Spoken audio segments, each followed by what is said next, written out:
stem plots, or stem and leaf plot.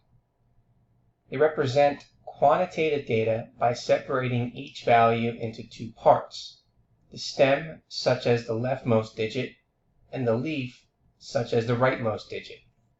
Features of the stem plot shows the shape of the distribution of the data, and it retains the original data values.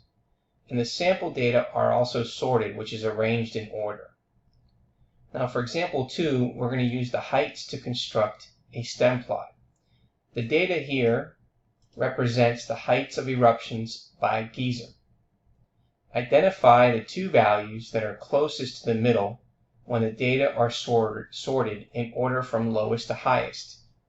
A stem plot, or stem and leaf plot, represents quantitative data by separating each value into two parts: the stem, such as the leftmost digit, and the leaf, such as the rightmost digit. Begin by arranging the data in ascending order as shown below. So you will see here that we have the values that go from 3, 4, 5, 6, 7, 8, 9. And the reason why we do that on the left-hand side is because we need to look at the data here. And if you look at the data, all the numbers represent 2 digits. So we need to look at the first digit of each number, which is the leftmost digit. And if you look at the leftmost digit, we have a 3, we have a 4, we have a 5, we have a 6, we have a 7, we have an 8, and then we have a 9. And so now what we're going to do is, now that we have it in ascending order, now we want to find out what the rightmost is going to be, which is the leaf.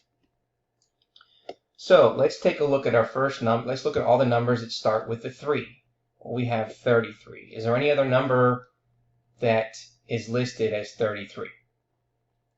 Or at least in the 30s? We don't. So now we're going to look at the rightmost digit here, which is a 3. So therefore, we're going to put that 3 here because now this resembles a 33. That means that this 3 on the left, this 3 on the right tells us that we have a 33. Now we want to look at all the numbers that start with 4. So if we look down our table, we have a 40, so there's a 40.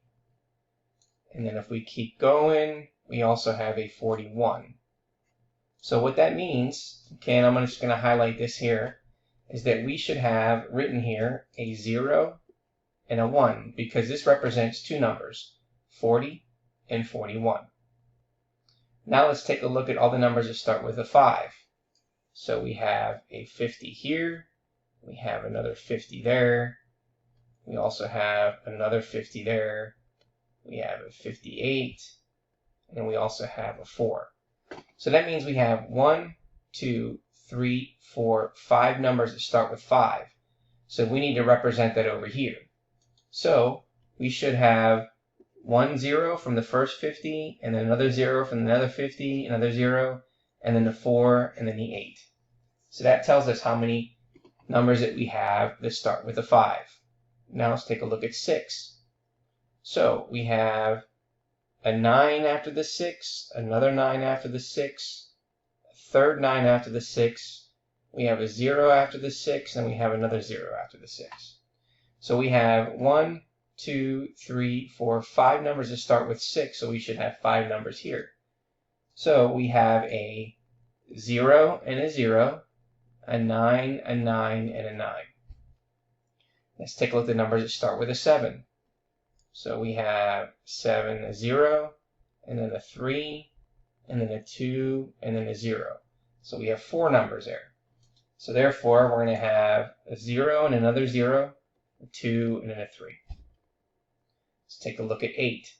We have an 80 there, and then an 84. So that means we have 2 numbers. So we have a 0 and then a 4. And the last one we have is 90, which is a 0. So therefore, the last one should be a 0. Now, therefore, you will see that this represents our stem and leaf plot. Now, you see how it says here that it shows the shape of the distribution of the data? I'm going to show you what I mean by that. I'm going to go ahead and copy this. Okay. Then I'm going to rotate it.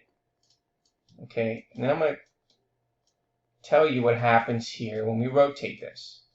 Okay, so let's rotate this so that it looks like this. Okay. All right. And then we look at this and we say, okay, well, what kind of data does this look like? Well, one of the things that you notice here is that this looks like a bell-shaped distribution. And how so? Because it starts low, and then it goes high, and then it goes back down to low again. Okay? So therefore, when we rotate that, again, we can see that it shows the shape of the distribution of the data. Of course, when we rotate it, or we can look at it from the side. Okay? And then it says identify the two values that are closest to the middle when the data are sorted in order from lowest to highest. Well, we can see here, these are the numbers that are closest to the middle, therefore generating that bell curve.